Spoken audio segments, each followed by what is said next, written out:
Dans l'actualité du 13h15, le ministre des Infrastructures et du Désenclavement sur le chantier de l'avenue 56 à Ouagadougou. La voie a été nouvellement réfectionnée, mais des reprises étaient nécessaires. Constat dans ce journal. Et puis, le Premier ministre face aux populations de Sendou. Des questions liées au désenclavement de la localité, l'autonomisation des femmes et le chômage des jeunes ont surtout dominé les échanges ce jeudi avec le chef du gouvernement burkinabé. Mesdames, Messieurs, bonjour et ravi de vous retrouver.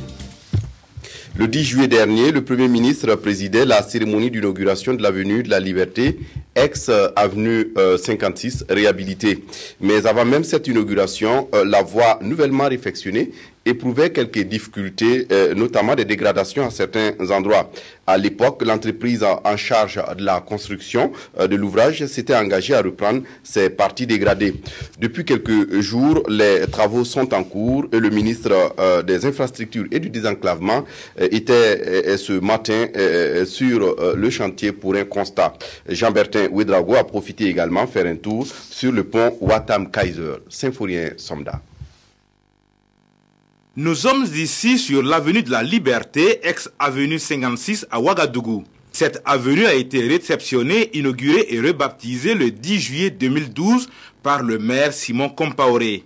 Elle a enthousiasmé les Ouagalais, particulièrement les riverains.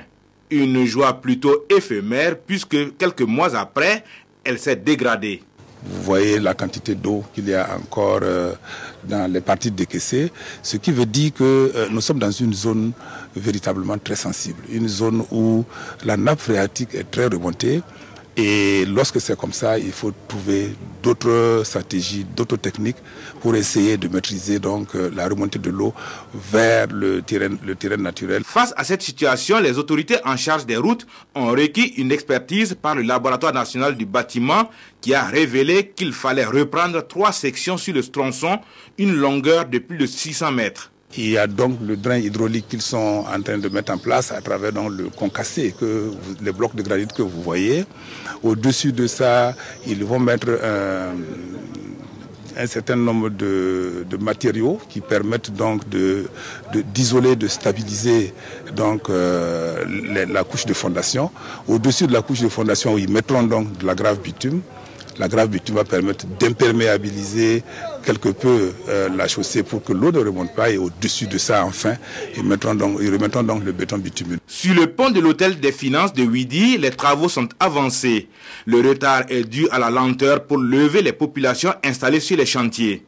Quant au pont de l'église de la paroisse Jean 23, il y a une avancée notable et le ministre est satisfait de l'ensemble des travaux. Il faut surtout que nos entreprises communiquent davantage. Lorsqu'elles ont un chantier, il faut que dans la première des choses, elles puissent expliquer aux riverains qu'est-ce qu'elles sont venues faire, en quoi consiste le chantier, comment les travaux vont s'exécuter, quel sera l'impact sur l'amélioration de leurs conditions de vie et leurs conditions de travail dans la zone. Le ministre lance un appel aux riverains d'éviter de jeter les eaux usées dans les caniveaux et surtout d'entretenir les installations pour l'assainissement de la ville de Ouagadougou. Dans l'actualité du jour également, après avoir lancé les travaux de bitumage de la route Banfora-Sendou, le Premier ministre a rencontré ce jeudi les populations de Sendou.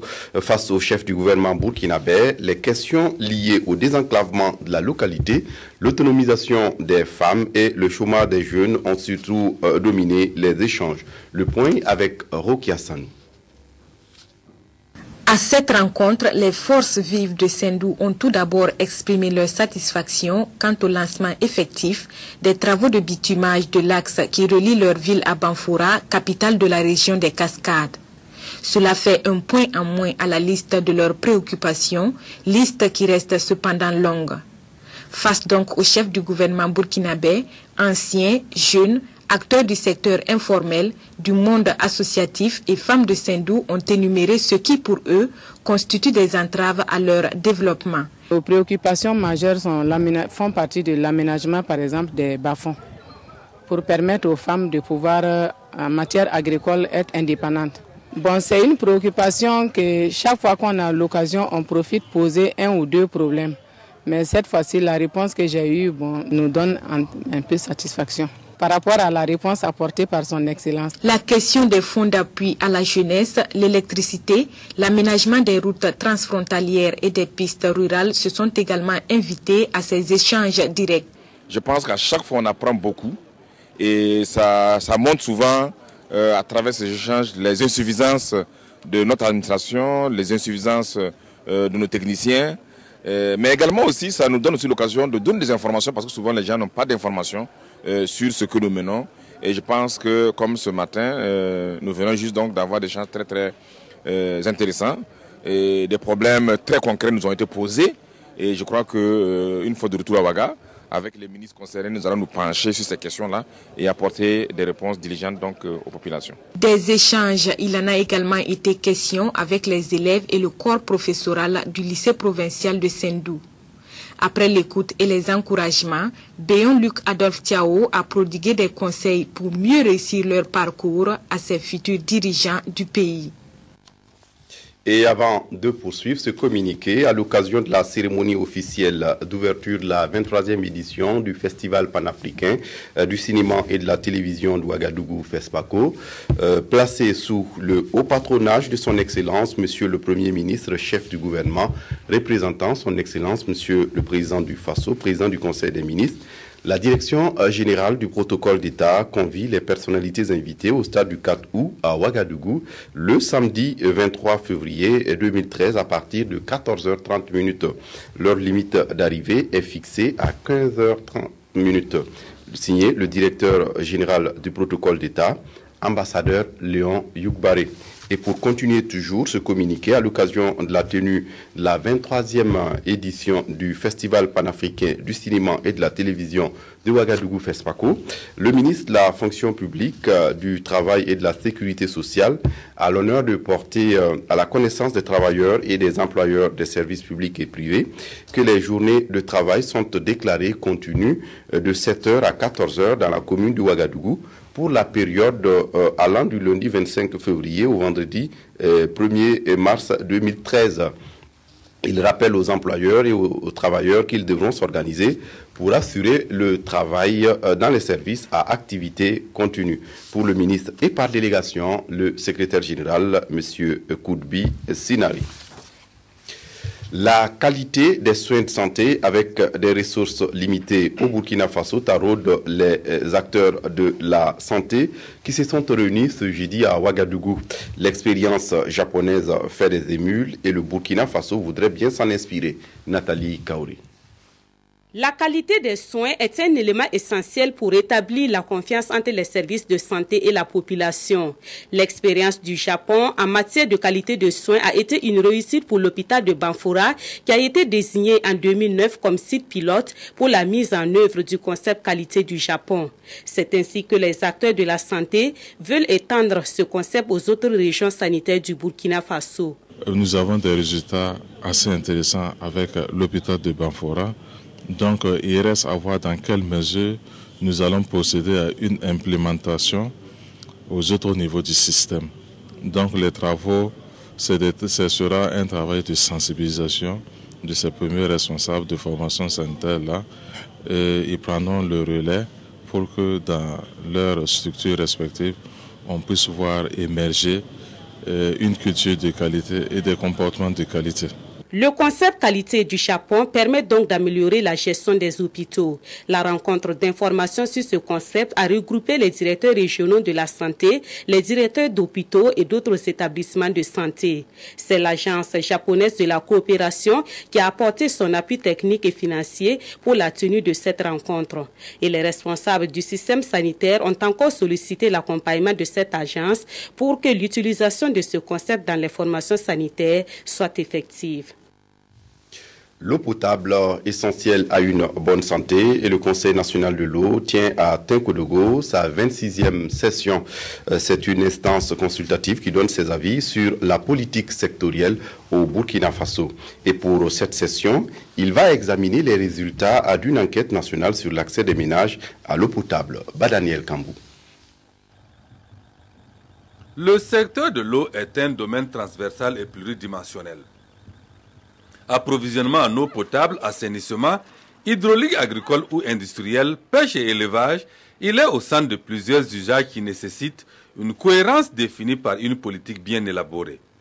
Cette politique, c'est la gestion intégrée des ressources en eau soumise à l'examen de cette 26e session ordinaire du Conseil national de l'eau.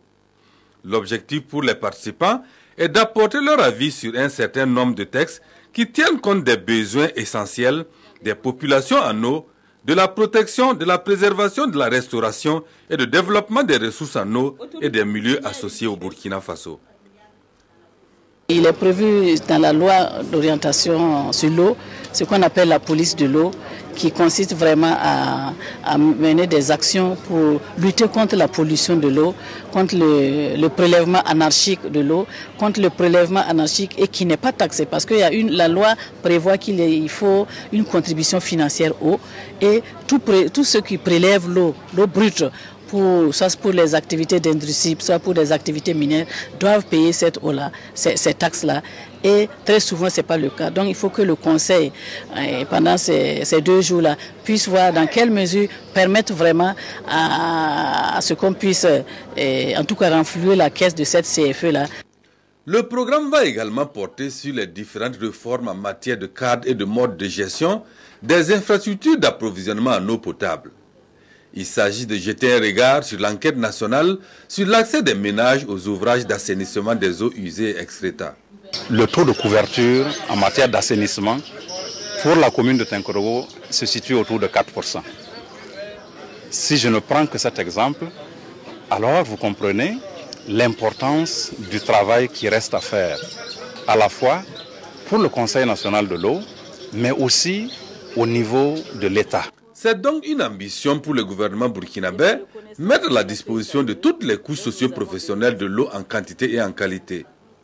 C'est un impératif dicté par la nature qui fait de l'eau l'une des sources principales de la vie.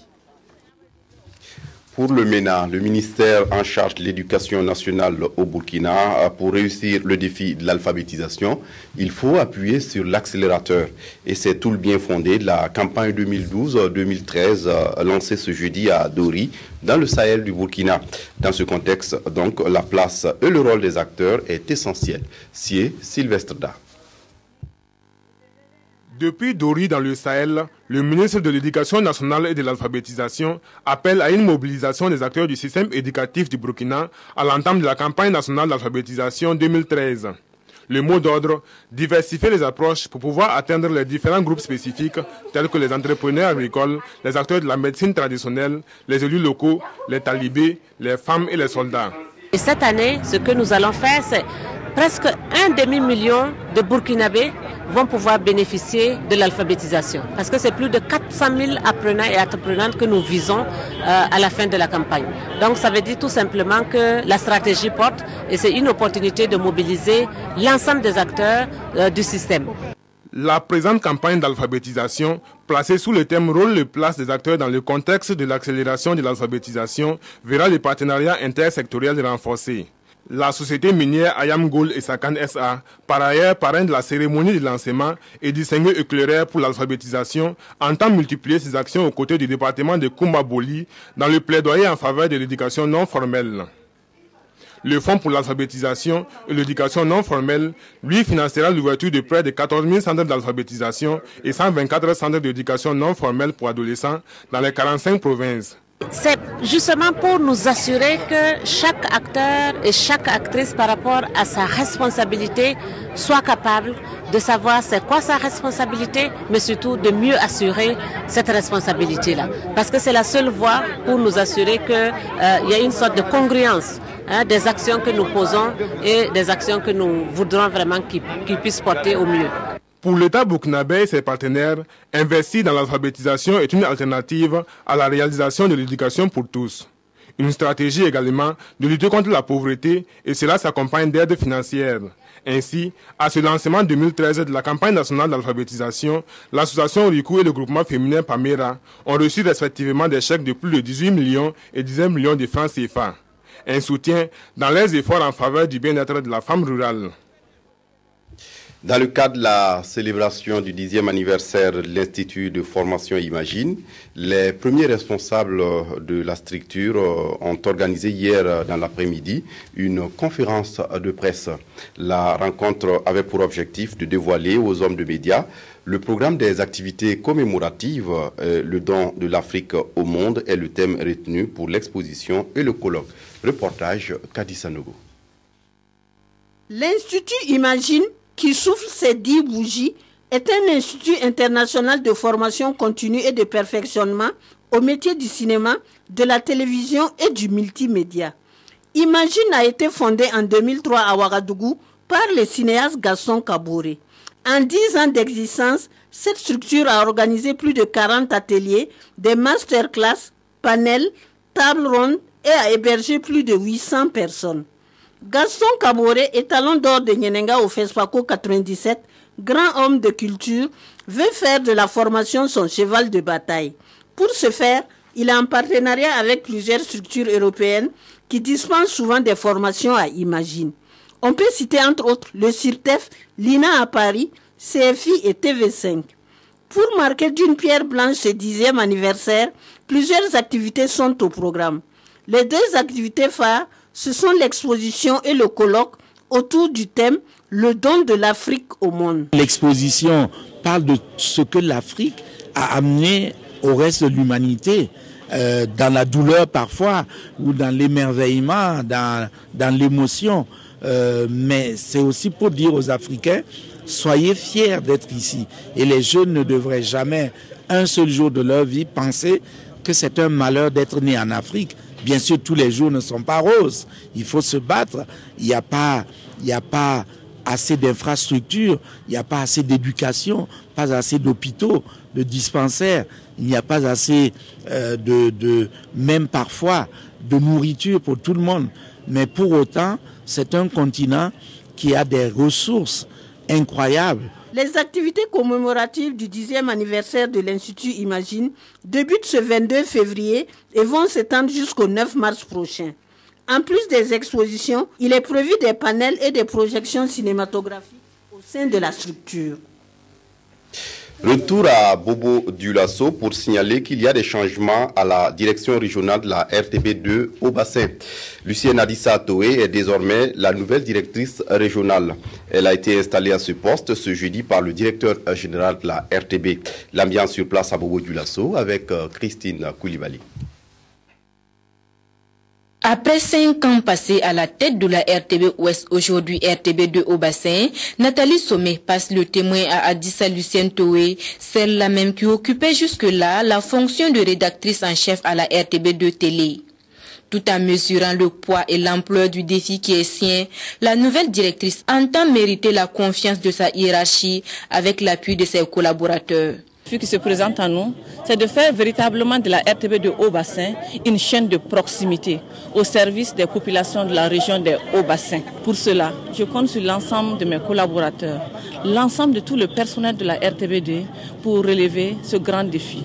Tout en se voulant modeste, la directrice sortante a jeté un regard rétrospectif sur les années passées à la tête de la première fille de la RTB. Nos réalisations pendant ces 5 ans parlent d'elles-mêmes. Et nos succès vantent nos mérites. Il suffit simplement, je dis simplement, de jeter un coup d'œil sur notre livre d'or pour voir la palette de personnalités qui nous a rendu visite pendant ces 5 ans pour savoir que nous avons fait l'objet de succès. Travailler à promouvoir la vision de la chaîne au cœur des grands événements dans toute sa composante, c'est l'appel lancé à la nouvelle directrice par le directeur général de la RTB, qui a également rendu un vibrant hommage à celle sortante. Félicitations donc à Lucienne Toé et succès pour sa nouvelle mission. À Gao, au Mali, la reconquête du Nord ne semble pas du tout une partie de promenade pour l'armée malienne et ses alliés français. Ce vendredi matin, encore des tirs sporadiques étaient entendus dans la ville au lendemain des violents combats ce jeudi. Le Moudjao a affirmé avoir envoyé des hommes dans cette ville sans en préciser le nombre, en assurant que la bataille ne fait que commencer. Un rappel à ce communiqué à l'occasion de la cérémonie officielle d'ouverture de la 23e édition du Festival panafricain du cinéma et de la télévision de Ouagadougou FESPACO, placé sous le haut patronage de son Excellence, Monsieur le Premier ministre, chef du gouvernement, représentant son Excellence, Monsieur le Président du FASO, Président du Conseil des ministres. La Direction générale du protocole d'État convie les personnalités invitées au stade du 4 août à Ouagadougou le samedi 23 février 2013 à partir de 14h30. L'heure limite d'arrivée est fixée à 15h30. Signé le directeur général du protocole d'État, ambassadeur Léon Yougbaré.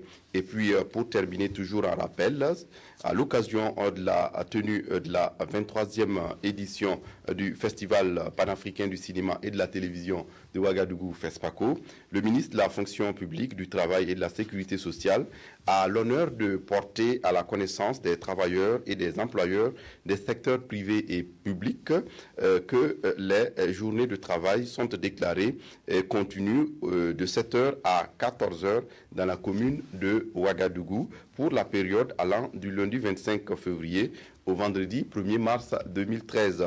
Il rappelle aux employeurs et aux travailleurs qu'ils devront s'organiser pour assurer le travail dans les services à activité continue. Signé pour le ministre et par délégation, le secrétaire général Koudbi Sinaré.